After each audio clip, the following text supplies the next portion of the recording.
Graça e paz, mais um dia, mais um estudo. Hoje chegamos nos versículos 17 e 18 do capítulo 12 do livro de Romanos. Estamos caminhando já quase para o fim do nosso estudo. Nós teremos apenas mais um depois deste, mas hoje vamos falar dos versículos 17 e 18, que diz: Não torneis ninguém mal por mal. Esforçai-vos por fazer o bem perante todos os homens. Se possível, quanto depender de vós, tende paz com todos os homens. Então, aqui nós vamos, nesse estudo de hoje, falar que uma mente renovada, uma vida que se apresentou a Deus como um sacrifício vivo, santo e agradável a Ele, é uma vida que não busca nenhum tipo de retaliação. Não busca vingança, não busca fazer as coisas por si mesmo. E mais do que isso, no que depende dele, dessa pessoa, ele vai procurar ter paz com todos. Mas para isso nós precisamos pensar. E uma das coisas que eu quero trazer para você é o pensar como igreja. O pensar como igreja, corpo vivo de Cristo. Porque muitas vezes nós pensamos mais de uma maneira individual, nós pensamos a partir de nós mesmos. Não é esse tipo de pensamento. O que eu quero que você pense e procure refletir: estamos totalmente dentro do propósito de Deus como igreja. Então, como igreja, nós estamos realmente dentro daquilo que Deus requer de nós? Todos, como igreja, estão trabalhando, cada um tem descoberto o seu dom e tem colocado esse dom a serviço da comunidade por amor a Deus, por amor ao Senhor, por amor àquilo que Ele tem feito e Ele continua fazendo realmente por nós. Então, nós precisamos a cada momento, a cada dia, realmente entendermos que, perceba, desde o capítulo 1, nós temos insistido com isso até o versículo 11, e então entramos no 12, que vai falar sobre a renovação da mente, algo fundamental. Então, uma distinção bem importante, que nós precisamos, Paulo ele está trabalhando com princípios bíblicos. Ele não está inventando algo, porque quando ele usa aqui essa expressão, não torneis a ninguém mal por mal e esforçar-vos por fazer o bem perante todos os homens, e se possível, no que depender de vós, tende paz com todos. Ele está dizendo que tudo isso aí é possível porque agora nós vivemos uma nova vida. Já não somos nós que vivemos, mas é o Senhor que vive em nós. Então Paulo ele está trabalhando com este princípio da nova vida que nós recebemos no Senhor. Por isso, ao examinarmos esses versículos, nós podemos talvez num momento pensarmos: mas isso é impossível. Sim, é impossível para fazermos na nossa própria carne, mas nós não andamos mais na carne. Nós estamos sendo guiados e dirigidos pelo Espírito Santo. Nós já comentamos que o que seria o andar na carne. O andar na carne nada mais é do que você não se deixar guiar pelo Espírito Santo. Toda vez que deixamos de ouvir o Espírito, de andarmos no Espírito, de orarmos no Espírito, nós na verdade estamos caminhando segundo a nossa própria carne. Então, como cristão, como que nós vamos agir ou reagir diante da realidade do mal e da maldade que existe neste mundo? Como nós falamos, o título do nosso estudo é Sem Retaliação. Então, a primeira coisa que nós precisamos diante da realidade, porque o mal existe, a maldade existe e ela se manifesta das mais diversas formas. Quando isso acontecer, o que nós precisamos fazer através desta mente renovada que recebemos do Senhor, através da sabedoria do Senhor? Primeiro ponto, olha, nunca se desespere. Nunca se desespere, porque Deus é maior do que todas as coisas. Quando passar por um momento difícil, lembre-se, né, da história de Jó.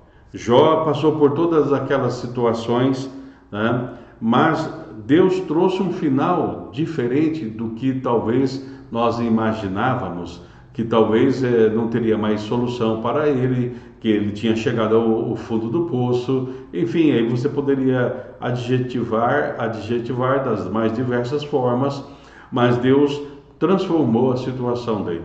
E é interessante que quando, no final, no capítulo 42, fala que Deus muda a vida de Jó, Deus vai transformar a vida de Jó, quando Jó começa a orar pelos seus amigos. Aqueles mesmos amigos que disseram que ele era pecador, que alguma coisa de errado deveria estar acontecendo com ele. Um outro ponto, né, que nós precisamos ter para lidar com o mal e a maldade deste mundo é: nunca ceda, nunca desista. Eu gosto de uma frase que é de um sermão de Martin Luther King, quando Luther King, lá nos Estados Unidos, diante de tantas pressões e de tanta maldade que se fazia com a segregação racial, Luther King ele usava uma expressão assim: insista, persista e não desista. Insista, persista e não desista. Então, nunca ceda. Continue insistindo, continue perseverando, continue crendo no Senhor. Realmente tudo aquilo que começa com Deus tem um futuro. E agora a nossa nova vida começou com o Senhor. Então aconteça o que acontecer. Paulo diz ali em Romanos 8:18: para mim tenho por certo que as aflições desse tempo presente não se podem comparar com aquilo que nós vamos receber no futuro. E para mim tenho por certo, ou seja, eu tenho uma convicção. Então, tenha uma convicção, mesmo quando as coisas não estiverem cooperando no sentido de serem tudo legal, tudo bom na sua vida. Mas mesmo as coisas adversas, elas podem contribuir para o nosso crescimento, para que nós sejamos homens e mulheres segundo o coração de Deus.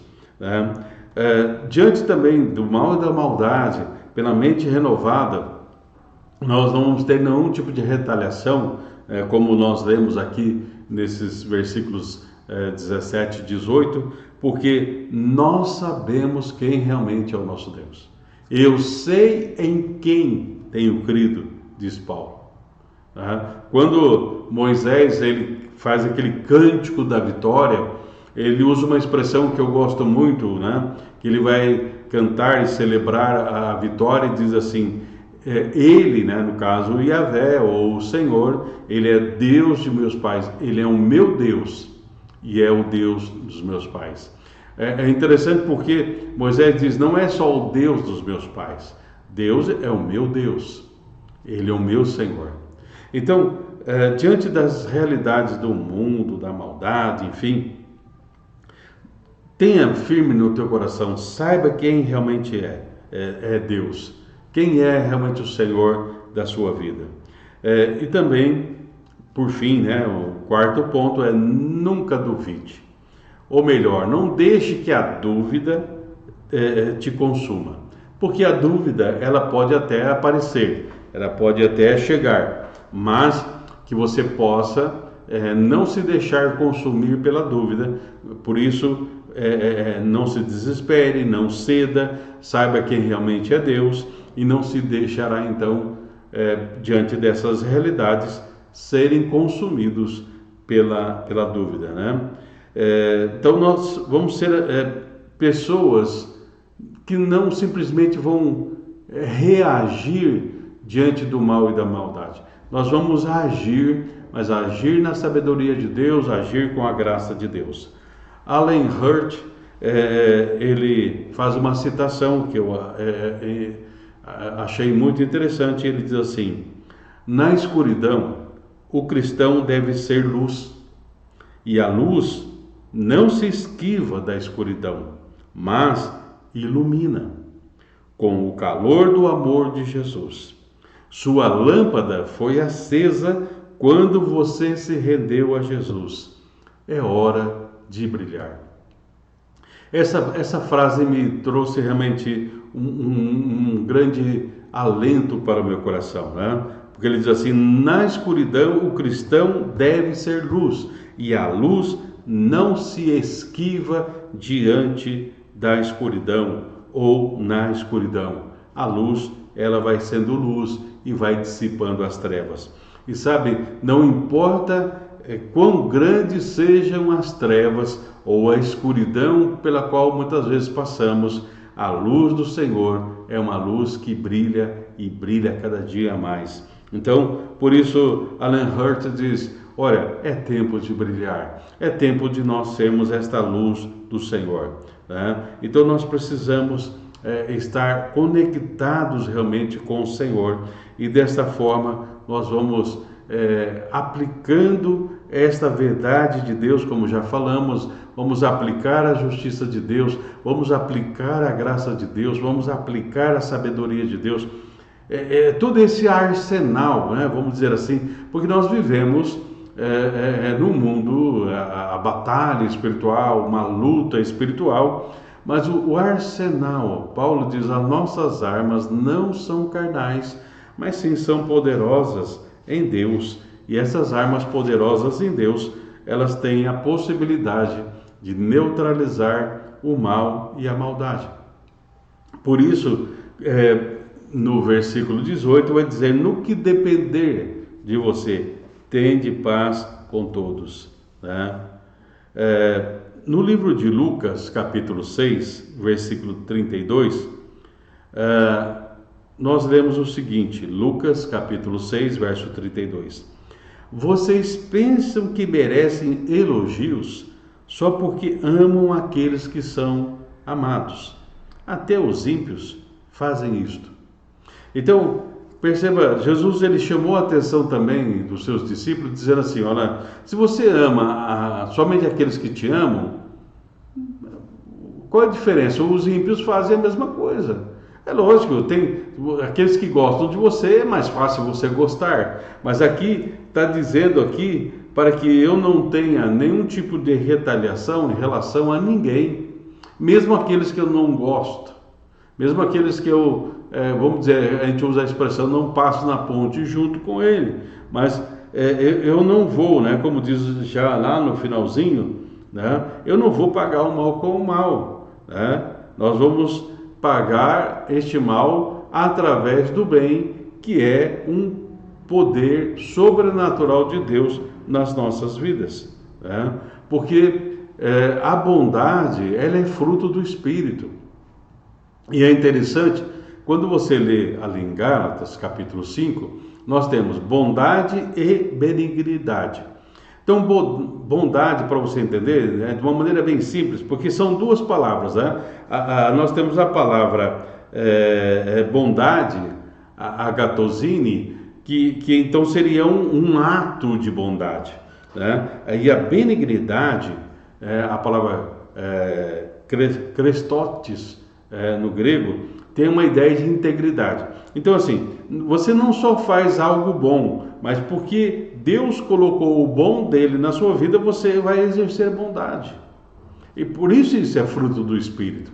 E por isso que a Bíblia diz, no que depender de nós, e sempre depende de nós, porque nós somos cristãos, então é lógico que nós não vamos deixar que as pessoas pisem em nós, e vamos ser, como diz a expressão, saco de pancada e tal, mas nós não retaliamos, nós não vamos revidar, no sentido assim, de que Deus está vendo, nós sabemos que Deus está vendo e que Deus vai agir de certa forma, né?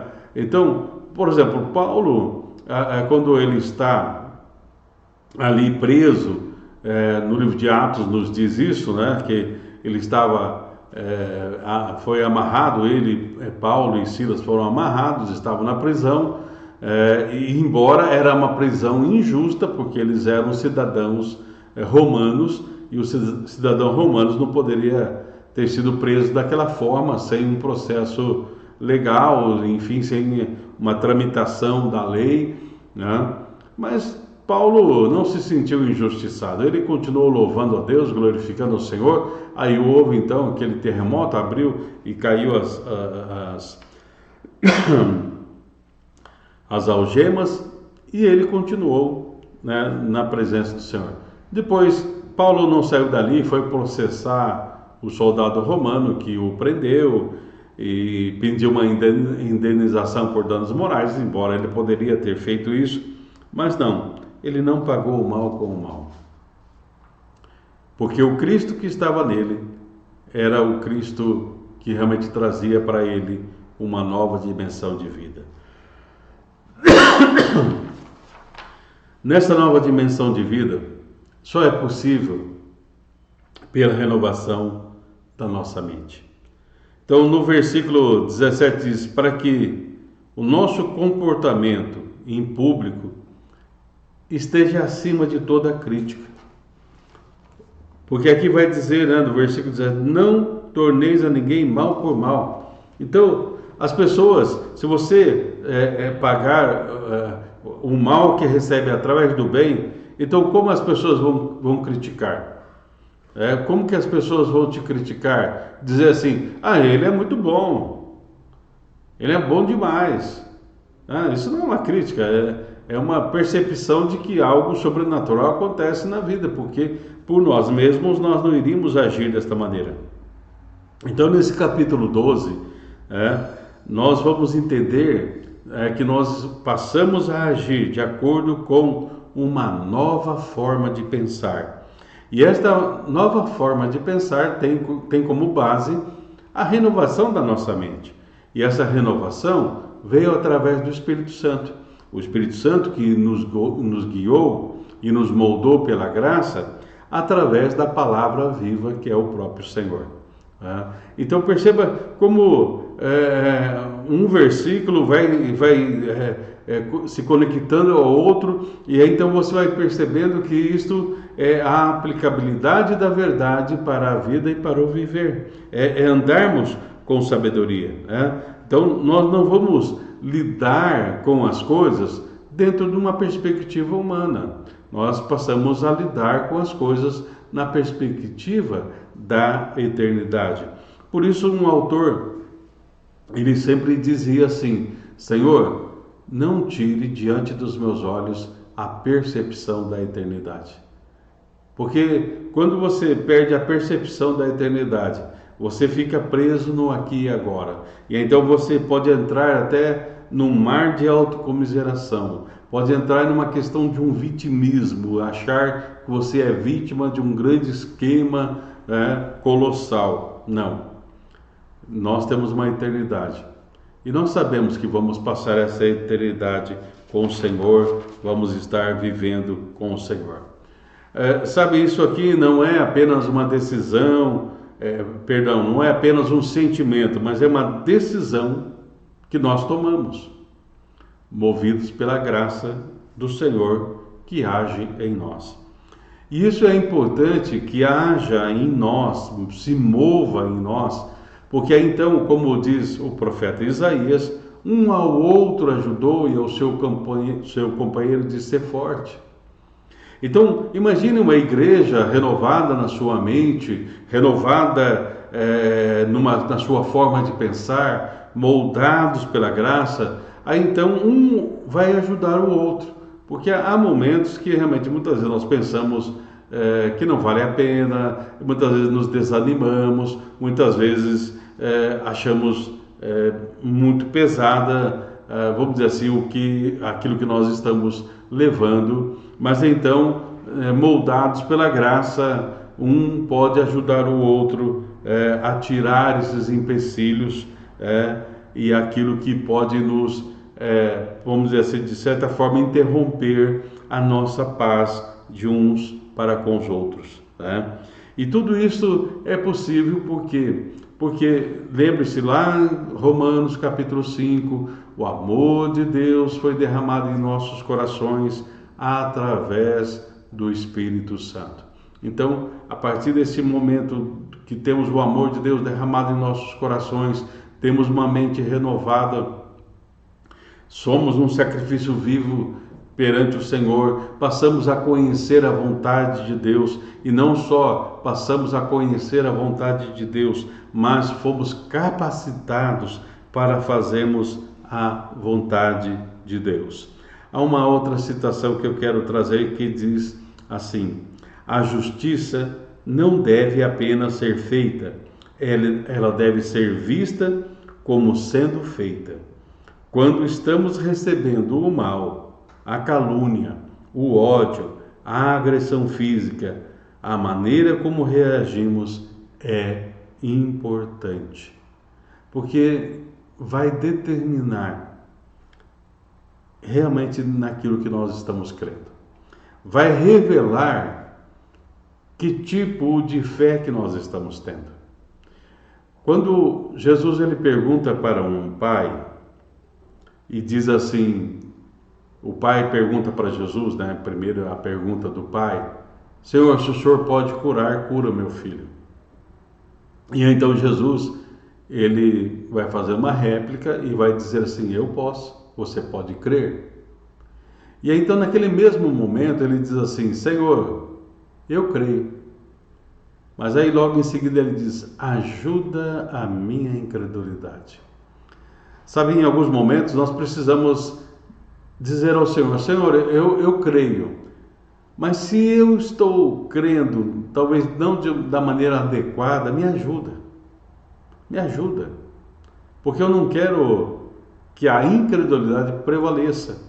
Eu quero chegar a crescer realmente e a confiar e a ter uma fé realmente consistente.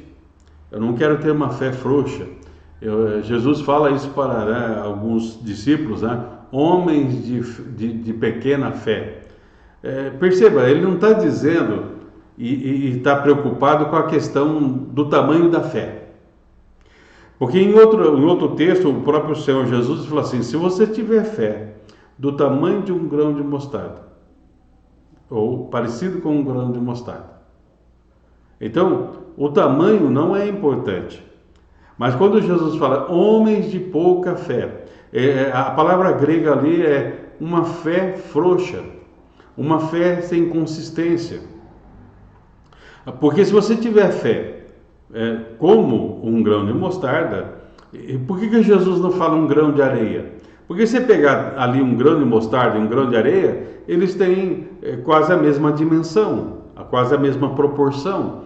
Mas se você colocar um grão de areia ali num vasinho, ele vai permanecer um grão de areia. Agora, se você coloca uma semente no vasinho, daqui a um pouco ela é uma planta, daqui a um pouco ela é uma árvore. Até uma ilustração que eu aprendi há alguns anos, quando um professor ele pega uma semente na mão e diz para os alunos: o que vocês estão vendo aqui? E alguns começaram a brincar: olha, é uma semente na mão, a mão na semente, uma semente assim, assado e tal. E até que todos eles, todos os alunos disseram assim: olha, nós estamos vendo uma semente.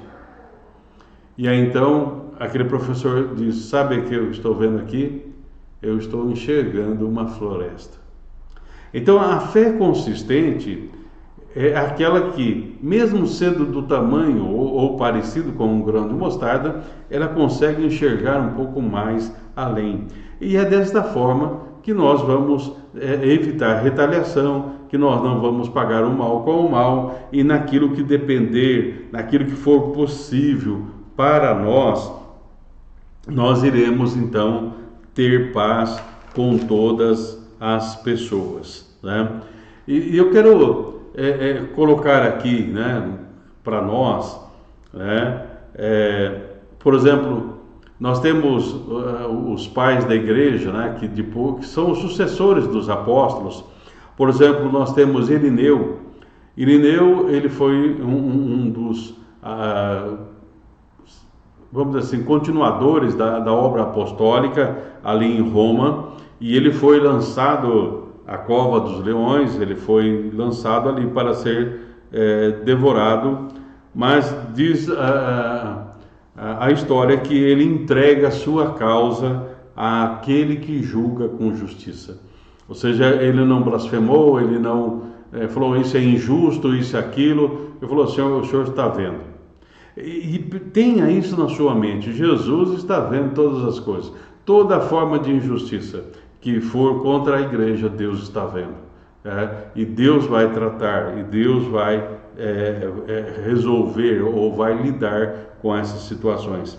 Mas eu quero trazer também um comentário de John Stott, principalmente sobre essa expressão, no que depender de vós, tende paz com todos. Né?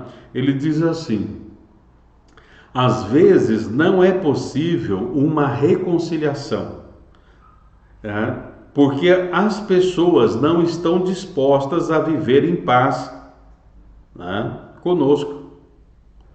Ou elas estabelecem uma condição para a reconciliação que envolveria um compromisso moral inaceitável. Então, porque assim, no que depender de vós, tem de paz com todos. E muitas vezes as pessoas usam esse texto como uma desculpa. Não, a minha parte eu fiz. Não, perceba, John Stott está dizendo assim, que muitas vezes o problema da não reconciliação, ou não depende de nós, é porque as pessoas muitas vezes não estão dispostas a viver em paz. Ou, para que haja uma paz, eles estabelecem uma condição que é uma condição totalmente diferente ou desprovida da essência do Evangelho. Então é lógico que não depende de nós e nós não vamos aceitar porque nós andamos pelo princípio do Senhor. Então, Alistair Begg diz, devemos estar sempre preparados para buscar uma paz compatível com a santidade, com a verdade e com o direito. Então, nós buscamos e estamos preparados para buscar uma paz, mas que seja compatível com a santidade. Aquilo que não for compatível com a santidade, então nós deixaremos de lado. Então, no nosso estudo de hoje deixa a retaliação para lá. No que depender de vós. Se aquilo não comprometer você de uma maneira moral, ética, não comprometer a tua santidade, no que depender de você, tende paz com todos. Isto é possível por causa da mente renovada e porque nós estamos sendo moldados pela graça do Senhor. Receba este momento de oração. Pai, obrigado por podermos ter a Tua palavra à nossa disposição, para podermos pensar, ponderarmos realmente sobre aquilo que o Senhor quer de nós. Podemos conhecer esta boa, perfeita, agradável vontade do Senhor. Queremos ser realmente uma igreja moldada pela Tua graça. Mas sabemos, Senhor, que muitas vezes o natural tenta sobrepor ao Teu sobrenatural. Que isso não aconteça, Senhor. Que a cada dia possamos viver realmente moldados pela graça, fortalecidos pelo Senhor em cada momento. Oramos agradecidos em nome de Jesus. Amém. Deus abençoe. Fique na paz.